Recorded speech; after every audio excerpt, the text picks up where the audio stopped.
الحمد للہ وکفا وسلام علی عبادہ الذین اصطفیٰ اللہم صلی علی سیدنا مولانا محمد وعلی آل سیدنا مولانا محمد وبارک وسلم علیہ۔ اما بعد، ریاض الصالحین کا یہ 18واں باب ہے اور اس کتاب کی حدیث نمبر 171 ہے۔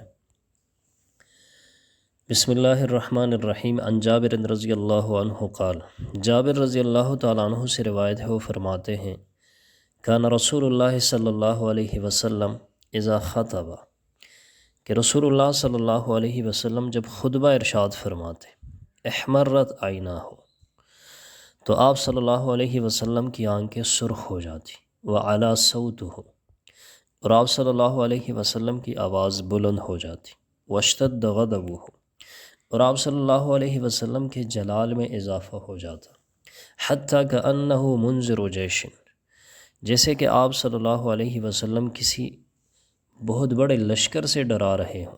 یقول، فرماتے صبحکم و مساکم، کہ وہ تم پر صبح کو ٹوٹ پڑے گا یا شام کو ٹوٹ پڑے گا۔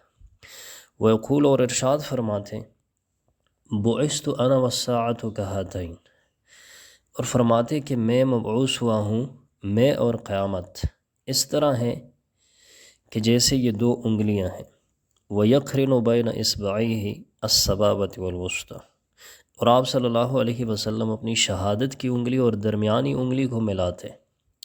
وَيَقُولُ، اور ارشاد فرماتے اما بعد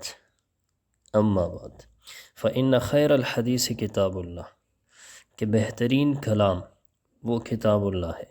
وَخَيْرَ الْحَدِي هَدْيُ محمد، رسول اللہ صلی اللہ علیہ وسلم، اور بہترین ہدایت وہ ہدایت ہے جو محمد صلی اللہ علیہ وسلم لے کر آئے ہیں۔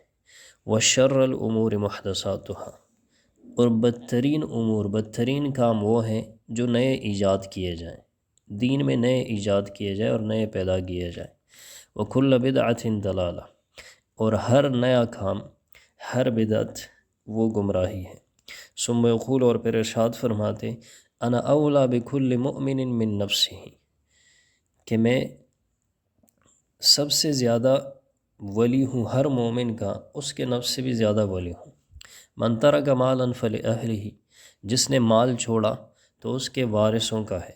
ومن ترک دینا او ضیاعا، اور جس نے قرض چھوڑا یا محتاج بچوں کو چھوڑا، فإلی او علی، تو میری طرف ہیں اور یا وہ میرے اوپر ہیں۔ رواہ مسلم، اس حدیث کو امام مسلم رحمہ اللہ نے روایت کیا ہے۔ قرآن کریم میں رسول اللہ صلی اللہ علیہ وسلم کو داعی اور نذیر فرمایا گیا ہے کہ آپ صلی اللہ علیہ وسلم لوگوں کو اللہ کے راستے کی جانب بلاتے ہیں اور اس دعوت کو قبول نہ کرنے والوں کو اس کے برے انجام سے ڈراتے ہیں۔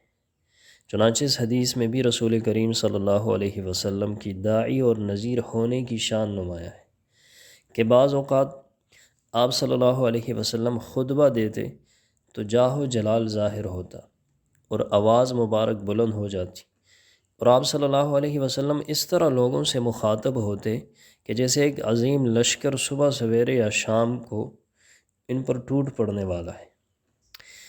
اس کائنات کی اللہ تعالیٰ نے ایک مدت انتہا مقرر فرمائی ہے جس کے وقت مقررہ کا کسی کو علم نہیں ہے۔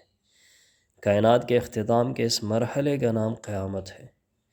رسول کریم صلی اللہ علیہ وسلم نے احادیث مبارکہ میں قیامت کی متعدد علامات بیان فرمائی ہیں، جن میں سے کچھ علامات صغریٰ ہیں اور کچھ علامات کبریٰ جو قرب قیامت کے قریب وجود میں آئیں گی۔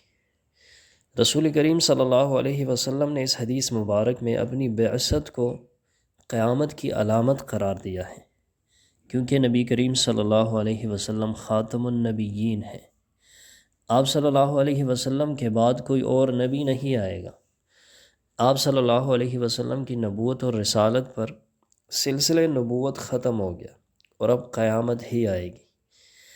آپ صلی اللہ علیہ وسلم نے اپنے اور قیامت کے قرب کو شہادت کی انگلی اور درمیانی انگلی ملا کر واضح فرمایا کہ جس طرح شہادت کی انگلی سے درمیانی انگلی لمبی ہے، تو اسی طرح میرے درمیان اور قیامت کے درمیان فاصلہ ہے، یعنی میں کچھ پہلے آ گیا ہوں اور قیامت میرے پیچھے پیچھے چلی آ رہی ہے۔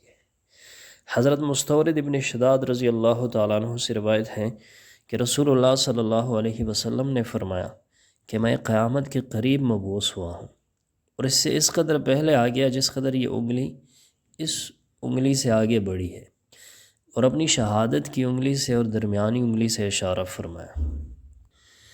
ارشاد فرمایا کہ سب سے بہترین رہنمائی اور سب سے اچھی ہدایت وہ ہدایت ہے جو محمد صلی اللہ علیہ وسلم لے کر مبعوث ہوئے ہیں۔ ہدایت کی دو قسمیں ہیں، ایک وہ ہدایت جس کے معنی راستہ بتلانے، رہنمائی کرنے اور اچھائی اور برائی سے آگاہ کرنے کے ہیں، اور لوگوں کو ترغیب دینے کے ہیں۔ رسول کریم صلی اللہ علیہ وسلم کی جانب نسبت کرتے ہوئے ہدایت کا یہی مفہوم ہوتا ہے۔ چنانچہ قرآن کریم میں ارشاد ہے وَإِنَّكَ لَتَهْدِي إِلَىٰ صِرَاطٍ مُسْتَقِيمٍ، اور تم ہدایت دیتے ہو صراط مستقیم کی جانب، سیدھے راستے کی طرف۔ اور ہدایت کا دوسرا مفہوم توفیق دینے اور راستے پر چلا دینے کے ہیں۔ ہدایت کے اس مفہوم کے ساتھ ہدایت کا یہ مفہوم اللہ تعالیٰ کے ساتھ خاص ہے۔ چنانچہ فرمایا، اللہ تعالیٰ ارشاد فرماتے وَلَٰكِنَّ اللَّهَ يَهْدِي مَن يَشَاءُ، اللہ جس کو چاہے ہدایت دیتا ہے۔ اور اس کے بعد ایک اصولی بات ارشاد فرمائی، رسول اللہ صلی اللہ علیہ وسلم نے اس حدیث مبارک میں ایک اصولی بات ارشاد فرمائی کہ دین حق یہی ہے جو اللہ کے رسول لے کر مبعوث ہوئے ہیں۔ اگر اس دین سے ہٹ کر کوئی شے دین میں نئی پیدا کر لی تو وہ بری بات ہے اور بدعت ہے، اور بدعت سے اجتناب لازم ہے۔ تو اللہ تعالیٰ سے دعا ہے کہ اللہ تعالیٰ ہمیں رسول اللہ صلی اللہ علیہ وسلم کے ان احادیث مبارکہ کو پڑھنے، اس کو سمجھنے اور اس پر عمل کرنے کی توفیق عطا فرمائے۔ اللہ تعالیٰ ہمیں رسول اللہ صلی اللہ علیہ وسلم کے طریقوں پر چلنے کی توفیق عطا فرمائے، اور اللہ تعالیٰ ہمیں ہر بدعت سے محفوظ فرمائے۔